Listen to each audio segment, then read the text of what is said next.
पुण्यामध्ये सहदुय्यम निबंधकाला बेदम मारहाण होतानाचा एक व्हिडिओ 2 दिवसांपूर्वी सोशल मीडियावर व्हायरल झाला.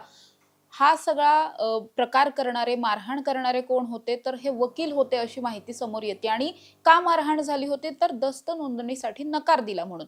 त्यामुळे एकंदरीत जर आपण पाहिलं तर दस्त नोंदणी आणि त्याच्या आडून चालणारे बरेच छुपे कारनामे या सगळ्यावरती पुन्हा एकदा चर्चा व्हायला लागलेली आहे.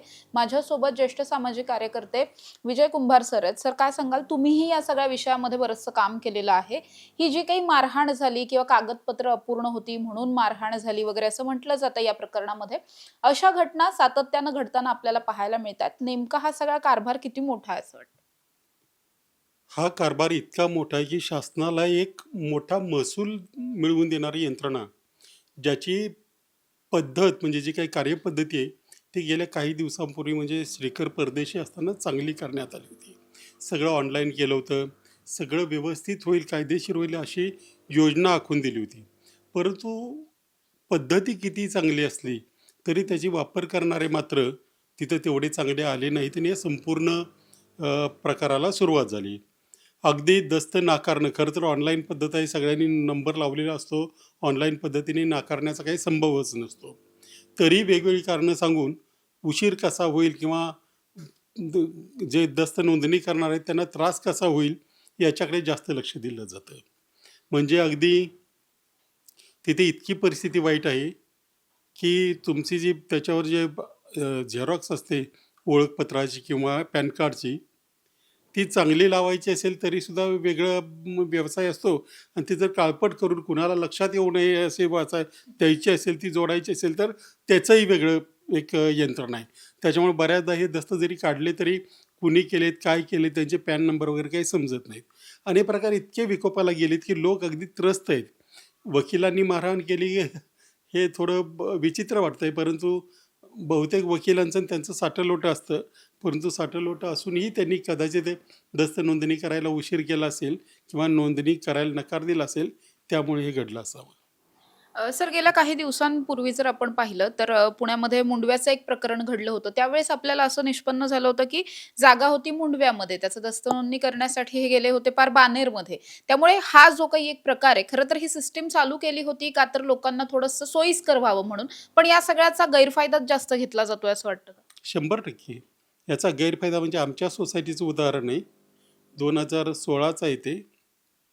आमच्या सोसायटीच्या खालची जागा, जे इमारत उभी आहे, त्याच्या खालची जागा एका बिल्डरने स्वतःच्या नावाने करून घेतली आणि औंधचा दस्तव नोंदवला कोंडव्याला. माझ्या लक्षात आल्यानंतर मी हालचाल केली आणि एफ-आय-आर वगैरे सरकारला करायला लावला, हा भाग वेगळा. परंतु ज्या योजना चांगल्या पद्धतीने आणल्या आहेत, आता शासन निघाले की एक जिल्हा एक दस्त, त्यानंतर एक राज्य एक दस्त. जर एका शहरामध्ये असून जर लोकांना काही लक्षात येत नसेल, अशी पद्धत होत असतील, तर राज्यात ज्यावेळेला ही योजना लागू होईल, त्यावेळेला काय होईल? त्यामुळं योजना चांगल्या असून भागत नाही. तिथे जे राबवणारे अधिकारी आहेत, ते सुद्धा चांगले असावे लागतात आणि ज्यांच्या बाबतीत ज्यांच्यामुळे हे घडतं, त्या अधिकाऱ्यांना जोपर्यंत कठोर शिक्षा होत नाही, त्यांच्यावर कठोर कारवाई होत नाही, तोपर्यंत किती योजना चांगल्या आणल्या, तरी हे होतच राहणार. आणखी एक सगळ्यात यातला महत्त्वाचा मुद्दा सर असा, की तो म्हणजे स्टॅम्प ड्युटीचा. स्टॅम्प ड्युटी जाणून-बुजून कमी करण्यासाठी किंवा कॅन्सल करण्यासाठी जेवढी कमीत कमी भरता येईल त्यासाठी म्हणून अनेक वेगवेगळे प्रकार केले जातात. तुमच्या आत्तापर्यंत निदर्शनास या सगळ्यातलं काय-काय आहे? भरपूर. म्हणजे उदाहरण अगदी काही वेळेला काय असतं, की रस्त्याच्या एकाच्या बाजूची प्रॉपर्टी पालिकेत असते आणि दुसरी प्रॉपर्टी गावाकडे असते. पण मुद्दाम त्या प्रॉपर्टीचा रस्ता म्हणजे इंटरनल रोड दाखवून मग ती प्रॉपर्टी कुठे दाखवायची, स्टॅम्प ड्युटी कशी करायची हेही ठरवलं जातं. इतकंच नव्हे तर कोल्हापूरचं एक प्रकरण परवा पुढं आलेलं आहे. विक्रय करणाऱ्याला दस्त एक दाखवला, तसाच दस्त मात्र आत जाताना रजिस्टर होताना त्याच्यातलं एक पान बदललं आणि त्याची जी एक जागा लिहून घ्यायच्या ऐवजी त्या माणसाच्या 2 जागा लिहून घेण्यात आल्या. आता हे आतला माणूस कोणतरी सामील असल्याशिवाय शक्य नाही. शिवाय कोल्हापूरला आता बऱ्याच ठिकाणी CCTV नाहीत. पण ज्याचे नुकसान झालं आहे आता, त्यांनी एक जागा विकली आणि त्याच्या 2 जागा लिहून घेतल्या मोठमोठ्या. हे प्रकार खूप चालतात आणि याच्यावर लक्ष ठेवण्याचं, कारवाई करण्याची जबाबदारी ही यंत्रणेची आहे, त्याप्रमाणे त्या मंत्र्यांची सुद्धा आहे. त्यांनी याच्याकडे लक्ष दिलं पाहिजे. लोक फसतायत, पण ते लोक फसणार नाही याची काळजी शासनाने घेतली पाहिजे. कुणाला काही कळत नाही आज जाताना काय होतंय वगैरे, वगैरे आणि त्याचाच गैरफायदा इथे घेतला जातो.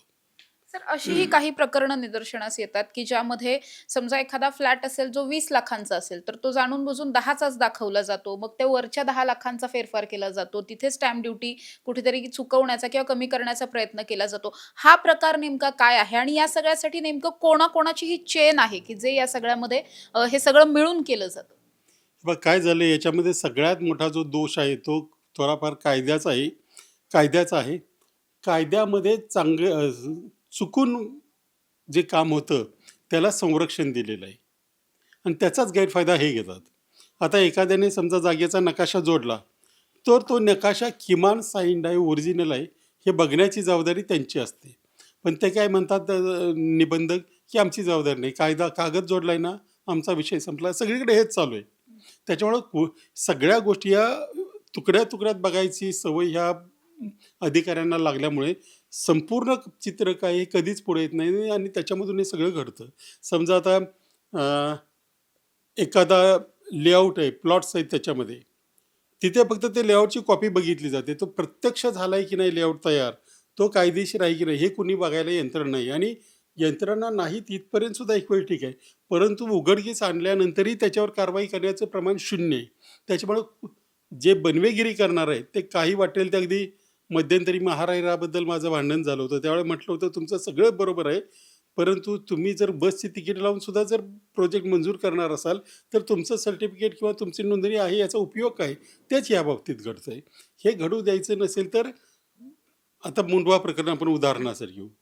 अंतिम सत्य काय आहे की त्याच्यामध्ये कुणालाही काही होणार नाही. जे काही दिवस आत गेले ते आता म्हणजे अगदी मान मर्यादेने सन्मानाने बाहेर येतील, पुन्हा रुजू होतील. त्यांच्या त्या काळा रजा पकडून त्यांना आणखी बढती पण दिली जाईल. हे सगळं थांबलं पाहिजे.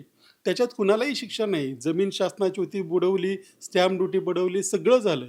परंतु सगळ्या यंत्रणा म्हणजे विकणारे, विकत घेणारे सगळे एकत्र आले, शासनाचे लोक एकत्र आले, राजकारणातले लोक एकत्र आले आणि उलट ज्यांच्यावर गुन्हे दाखल व्हायला पाहिजे त्यांना बक्षिशी दिली गेली मोठमोठ्या पदांची. हे सगळीकडे घडतंय. विशेषतः जमिनींच्या बाबतीमध्ये मात्र खरं तर याच्यासाठी एक कायदा येणार होता. त्याचं नाव टायटल ॲक्ट होतं. त्या कायद्यामध्ये असं होतं की प्रत्येक जमिनीची मालकी हे शासन ठरवेल आणि एकदा शासनाने ठरवली की मग खरेदी विक्री करणारा कोणीही असलं आणि त्याच्यात जर काही फसवणूक झाली तर त्याला विमासारखे हे द्यायची तरतूद होती. परंतु 2011 पासून ते पेंडिंग आहे. महाराष्ट्राचा ड्राफ्ट त्याचा तयार आहे, पण तो इतका लूज केलेला आहे की त्यानेही काही होणार नाही. म्हणजे आणखी एक यंत्रणा निर्माण होईल आणि यासाठी एवढ्या यंत्रणा आहेत ना की एकानं पकडलं की दुसरी सोडवायला तयार आहे, दुसऱ्यानं पकडलं की तिसरी सोडवायला तयार आहे. आता आणखी 2-4 तशा यंत्रणा उभ्या करून पाडतायत. ह्याने काही होणार नाही. एकच ऑथॉरिटी, परंतु जमिनीची मालकी सिद्ध करणारी आणि ते खरेदी विक्रीवर नियंत्रण ठेवणारी असली पाहिजे. सर शेवटचा प्रश्न आहे.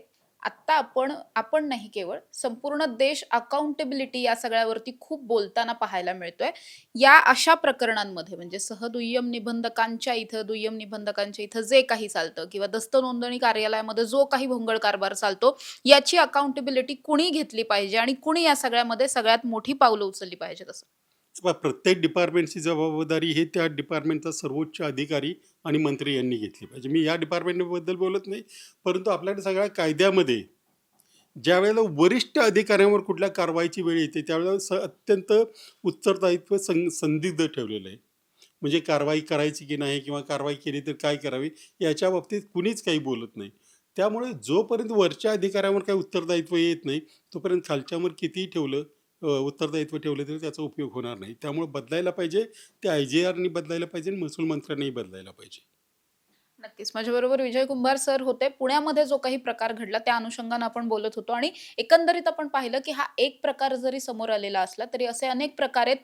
दस्त नोंदणी कार्यालयामध्ये असे अनेक भोंगळ कारभार चालतात जे बाहेर जगाला माहितीही पडत नाहीत. आतल्या आत कोट्यवधींचे व्यवहार होत असतात, बरेच फेरफार होत असतात. पण या सगळ्यावरती नियंत्रण ठेवणारं कुणीतरी असायला हवं असं नाही, आहेतच, पण त्यांचं नियंत्रण तितकं नाहीये असं म्हणावं लागेल. त्यांनी ते नियंत्रण वाढवणं जास्त गरजेचं आहे. प्रत्येक गोष्टीचं मॉनिटरिंग करणं खूप जास्त गरजेचं आहे. कॅमेरा पर्सन शिवाजी साळुंखेंसह समृद्धी जाधव, टॉप न्यूज मराठी, पुणे. तुमची car, electric panel, data server आगीपासून सुरक्षित आहे का? नाही? मग आजच बसवा F Protect. Temperature activated fire suppression device यामध्ये आहे eco friendly non toxic pressurize liquid जे आग लागल्यास क्षणार्धात ऍक्टिव्हेट होऊन आगीवरती मिळवते नियंत्रण. बसवण्यास अतिशय सोपे आणि सुटसुटीत डेकालिपचे एक दर्जेदार उत्पादन एफ प्रोटेक्ट.